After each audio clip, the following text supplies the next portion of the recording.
Right, igama uSipho uPinosh nami noMothana ukuthi ubheka nje konke labasakazi bakhona-ke khona nentokazi ekadimba la eceleni. Khumbula ukuthi-ke nokho-ke uma singena la ngaphakathi sibhekisa emlalweni ngasekhaya isona-ke istudio sethu lesi Radio 4000.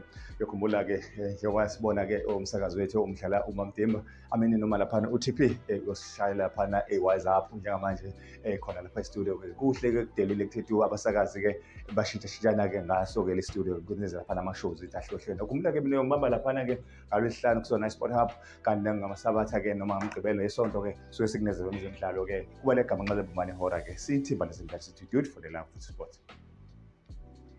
This is PD Umaga Amdi Indwanu Babaye on Tuesday, the 16th of December 2025. It's the Reconciliation Day. Abanye bayibiza ngokuthi it's the Battle of Isandlwane lapho kwakukhona kwi-Blood River kwakuliwa khona.